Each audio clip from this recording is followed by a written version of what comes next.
Lévis, on est avec Master Soumi. Bien sûr. Tu sais, Master Soumi, c'est le genre de personnes qui ont une certaine phraséologie, donc on peut même passer des heures à l'écouter. Moi-même, je voudrais même qu'il vienne un peu dans le journalisme parce que je l'adore.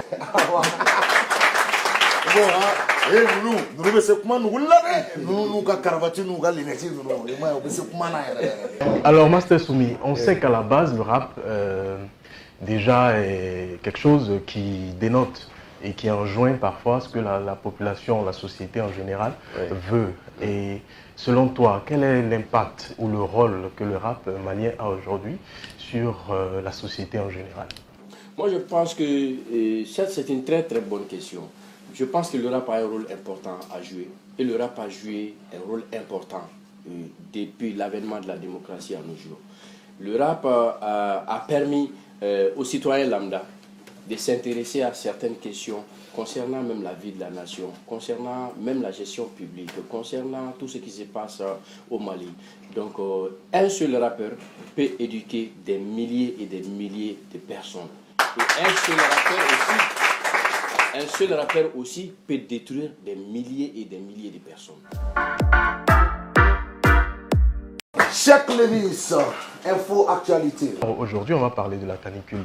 La canicule, en général, c'est un mot, bien sûr, qui désigne un épisode de température élevée du jour comme de nuit sur une période prolongée. Les jours de forte chaleur, appelés également canicule, surviennent pendant les mois de mars et également le mois d'avril. Par contre, en dehors de ces périodes de forte chaleur, il peut également survenir entre le 20 mars et après le 30 septembre. En météo, la canicule est définie selon, bien sûr, les seuils de température lorsque ces seuils-là dépassent les 42 degrés pendant 2 ou 3 jours, considérés comme canicule. La canicule constitue ainsi un danger pour l'environnement, pour la santé humaine. Selon les prévisions maliennes, les personnes âgées, les malades, également les nourrissons, sont particulièrement des personnes qui sont touchées pendant cette période chaude. Plusieurs maladies sont liées aux canicules. Les conséquences sont également néfastes sur l'environnement. Également constitue une forte période de sécheresse, la dégradation des matières organiques, des sols, des soulèvements de poussière. C'est à ce niveau-là que ça devient un peu plus intéressant. Parce que le phénomène de brouillard pendant la chaleur, comme ce fut le cas, c'était un certain 2 avril dernier, voilà, qui s'est traduit par un soulèvement de poussière. On appelle ce phénomène-là en météo la brume sèche.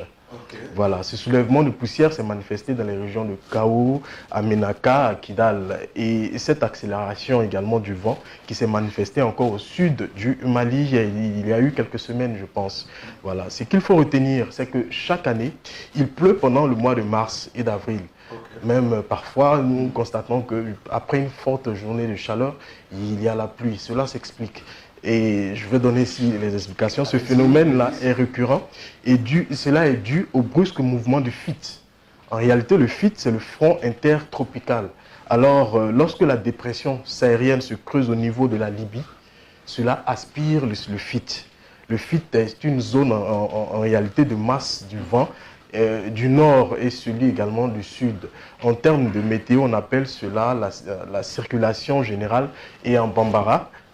C'est ce qu'on appelle Mangoro-san. Ah, Mangoro-san. Pour terminer, je vais dire que la canicule est une période très dangereuse qui nécessite des mesures de protection et d'hydratation. Et voilà, surtout, n'arrêtez pas de boire. Vivez autant. Cheikh Lévis, merci beaucoup. On espère te recevoir encore pour d'autres thèmes d'actualité. C'était Cheikh Lévis, tu es avec notre invité, Master Soumi. Tu as déjà posé ta question. Oui, on va te dire au revoir avec. Malheureusement, je dois partir. Un petit scratch de mon DJ là. Et ensuite, le scratch du DJ, vous m'envoyez le jingle de NTK parce qu'on va recevoir Billy. On y va, merci, au revoir.